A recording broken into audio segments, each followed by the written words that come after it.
This is the Hot Take Hockey Podcast with your hosts, Lucas and John Viveiros. What you outlined, like the big mistake of just going into the season with Dubas being the sacrificial lamb. Yeah. I mean, that would just, and it'd be really disappointing in terms of even Shanahan seeing everything that's this team has been through an organization is that, I mean, you're just not learning old lessons. Like, it was such wasted progress when the Leafs decided to go into the new season with Babcock, when there was already that doubt and already the questioning if he was going to be the coach at all, just to waste like months of the season to make the in-season coaching change. And it's like the same thing where it's like this Keefe experiment, which was just fully Dubas essentially. And that goes back to, again, talk about power dynamic.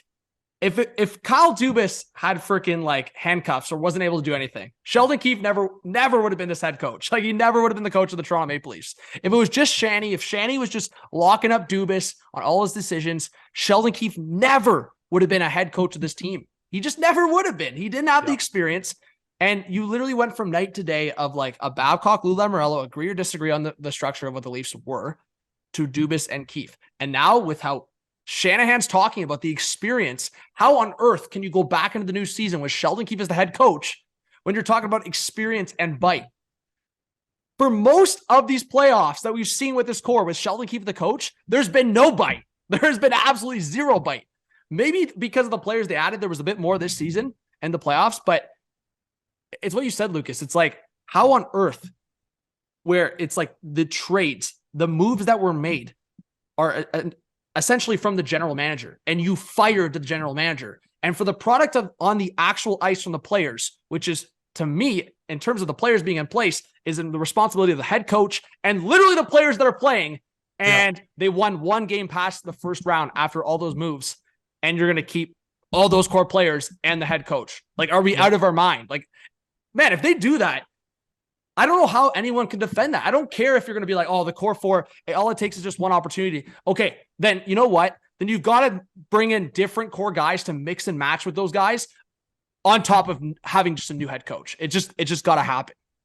Yeah, and that's why I was so excited to see Dubas, because he even said in the press conference that, you know, he referenced the Matthew Tkachuk trade and, you know, trading, you know, a really core piece and another good player, obviously Weegar going out the door too. At the time, it looked like a great deal for really both sides. Especially, I saw a lot of people, maybe even myself included, if I remember, that thought Calgary got a great haul there, right? And so just that type of deal is what I was looking forward to this summer, and it seemed Dubas was so open to doing that. I really hope the next guy in charge is open to looking at options like that.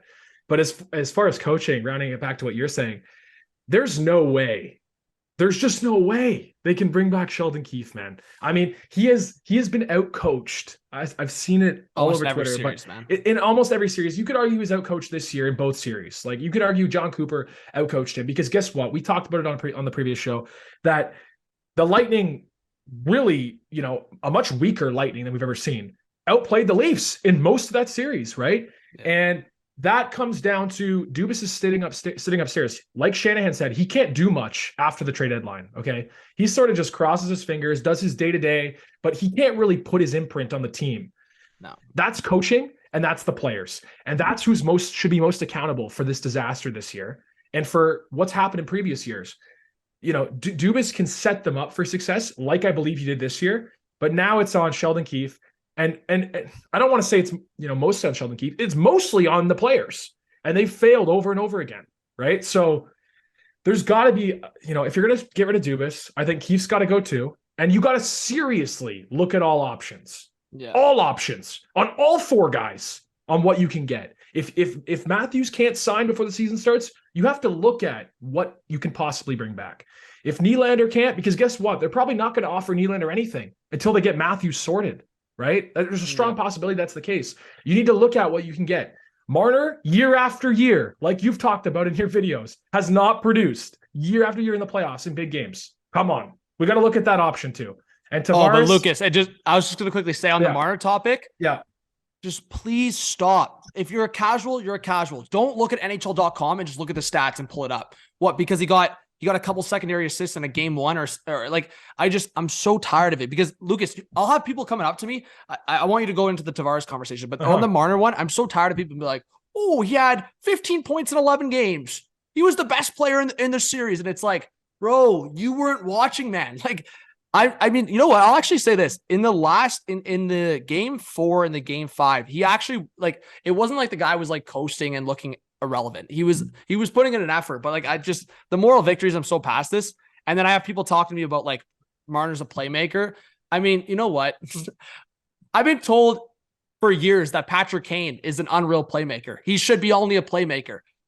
Please go look at the Chicago Blackhawks playoff success stories and their Stanley Cup runs and watch all of the amazing goals Patrick Kane scored in like big time moments, like actual big time clutch moments, including a Stanley Cup winning goal. And then compare Mitch Marner to Patrick Kane again to me, because that's the player he's always been compared to, Lucas.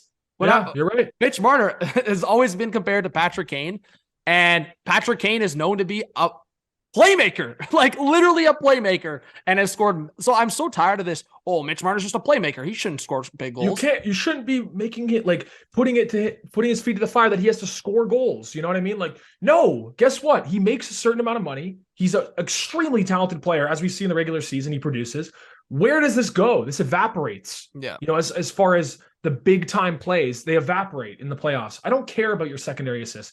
Because guess what? If you really want to look up the numbers, there's a damn lot of secondary assists in the season that he gets that juices numbers too. Okay, this isn't going to be a dump on Marner. And Lucas, people act like he doesn't. No, and I don't want to make it a dump on Marner's show, but it's like people act like he doesn't score in the regular season either. Like he had 30 goals this year and he had 35 last year. Like, so you're going to tell me the guy's not capable of scoring? Again, he's making $11 million. You're not making $11 million to play. Yes. This year, he was playing Selke level defense in the regular season. And then on top of that, he almost hit 100 points. That doesn't mean shit when it comes to the playoffs. Again, we're not talking about Stanley Cup winning. Like, I always have people talking to me about, like, okay, to me, I look at Hall of Fame guys, like guys we watched growing up, Lucas, like a Sundin or Alfredson, guys like that. It's like, okay, they didn't win a Stanley Cup, but they also had like zero. I mean, not Alfredson, specifically Sundin. They had like zero around them. Mitch Marner. They didn't have a great supporting cast. Yeah. Mitch Marner plays with freaking Auston Matthews, and they combined for 1 goal in the second round. And Mitch Marner's the only goal between those two guys was a freaking seeing eye shot from the point because Bobrovsky couldn't see anything, like literally anything. So, no, I want you to continue on the Tavares, but I'm so tired of people just looking at freaking NHL.com, looking at the stats and be like, oh, guy had 14 and 11 games. He was dominating. He was the best in the series. Too many guys doing that. Too many guys just 100%. Looking at numbers and saying that, look at the number. Like, the numbers tell the story. I'm not dismissing the numbers. They tell part of the story. Let's put it that way. You need to watch shift by shift. When you're examining players of this talent, this magnitude, this much money on the line, I mean, you got to watch every play they make in the key moments. And as the series goes on, there just seems to be jitters and stage fright, particularly with 34 and 16 in my eyes. Time. And I mean, when you're playing 25 plus minutes a night, also, you're bound to get freaking assists. Like, just put it that way. You're bound to get assists. It's going to happen. So for Tavares, going back to Tavares. Yeah, sorry, go. It's tough, man. You know, like are we going into year 6 of John Tavares' deal? I'm pretty sure we're going into year 6. Yes, because he signed a 7-year deal. So like he's got this year coming up. He's got 1 more year. That's crazy, right? Already right there.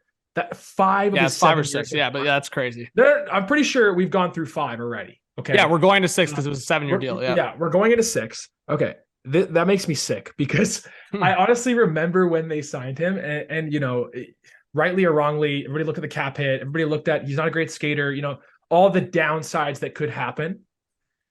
And, you know, a lot of it was just tossed up in the air, like a lot of these long-term deals are in free agency as, well, you know what? Those first 4 and 5 years, that's the key, right? The last 2 years, you just got to soak it and deal with it. And that's where we are now, right? And you've seen the decline in his play. They haven't got anything really out of the 5 years. They got 1 round win. And he scored a big goal that put them into the second round. I give him the credit for that. But you really got to have a serious conversation now. Now that we're in year 6, and then there's year 7. Like, is he the captain of the team going forward? I guess is a separate conversation. Or do you know, maybe perhaps stir the pot like the Jets did with Blake Wheeler and remove it from him and give it to someone else? Which I'm sure there'll be a lot of people campaigning for. Well, we said this 5 years ago that it should have been Matthews' captaincy or Riley's captaincy, right? But that's a separate that's one part of the conversation. Yeah. The other part is his role has to be it's got to be reduced. We cannot hold him to the same standard as the other three anymore.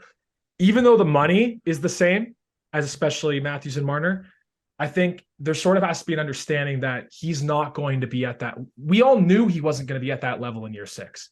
It's unfair in a way to hold him to it, even though he's got the money price tag, because it's just the reality of the situation. He's a limited player, John. Like, you can't 100%. expect him to make the plays that Matthews, Marner, and Nylander are capable of in the primes of their careers. No, and that's why, I mean, Lucas, that's why it's such a, the whole conversation is disgusting, because it's like, you have the drivers in terms of Matthews and Marner, and they just weren't driving play. If anything, I watched back on game 4 and game 5 in that Panthers series. As much as Tavares, again, it's just like the play driving is just not there because he's just limited at this point. Yeah. Guy was creating a lot more than both those guys I just mentioned, like a lot more. So that's why it's so disappointing, because he, at this point, year 6 and 7, he is supposed to be a support factor in the top 6, not a driving factor. He's supposed to be a support factor. I mean, if we want to talk about numbers, folks, Tavares was still a point per game in the season and still put up 8 points in 11 games, still put up 4 goals in the first round. Yeah, again, inflated because of the hat trick, but also scored the most important goal, as you mentioned, in the last 19 years of the Toronto Maple Leafs. Yeah. So my point is, he is supposed to be that, and that was always the understanding. It was always the understanding, as you said, July 1st, 2018, it was always the understanding that for the first 5 years, it's so funny we're at the point right now because it's proof in the pudding. For the first 5 years, you are going to get a great player in the top 6. Yeah. And I mean, I don't understand how you can look at Tavares' last 5 years and criticize the guy. Yeah, and I still think he's a really good piece to your top 6, right? He's a really good piece. My thing is, there is a bit of a track record now. You know, there is a case study to be done on the fact that John Tavares has won 1 playoff series with the Leafs since he got here. No, and when he was on the Islanders, they didn't have much success either, right? When he was there, and it's not specifically him. I know, but he did have nothing. He had nothing with the Islanders, man. I mean, sometimes though, if you look at it, like the Islanders won some playoff series after he left, and I think for the most part, a lot of that team was the same. No, I mean, if you look at I see what you're saying there, but I'll just I'll drive at the point where it's like, for the majority of his time with the Islanders, and I don't want to shade these guys, but it's like his line mates for a majority of the time, Islanders fans, get in the comments, Matt Molson, Kyle Okposo, Josh Bailey. And it's like, are those guys really going to carry? My point is, I think it was more of a mindset of what we've seen from Seattle this year, essentially, Lucas. They were able to divide the money that Tavares would have taken up, and they divided up among a group that really didn't have a star player. And you know what? That actually works that works quite a bit. I mean, it's Seattle, working better right now. Proven point, Seattle. Yeah, exactly. Yeah. So I think it was more that. I mean, here's my thing. If we're going to go into next season, and there's probably still going to be a lot of change to come, right? We can safely assume that this team they have right now is going to be very different in October. While we're in this transition period of switching the GM, perhaps the coach, perhaps a core piece, right now, do you make the call and change the captaincy, or bring in someone who's been a captain before, who has that leadership experience, like an O'Reilly? They're probably not going to keep O'Reilly at this point, but someone like that. Because I just find that, at least from what we see from the outside, John Tavares is a very reserved, calm individual. And I feel like they might need a guy who's more of a Steve Yzerman type, or Rod Brindamore type, who just gets in people's faces, that type of energy as a leader. Because I find they've learned a lot from Tavares, Matthews, Marner, Nylander. And I don't think they have that. When you watch the Lightning on the bench, man, they're always talking, yelling at each other. I've always found the Leafs lack a little bit of that. I can't put, I don't have tangible numbers or evidence that back that, but I just, from seeing it from afar, Tavares, it might be time for a different type of leader. No, man, I'm with you. I mean, I'm ready to see a new captain, to be honest. And I've always been a big Tavares guy.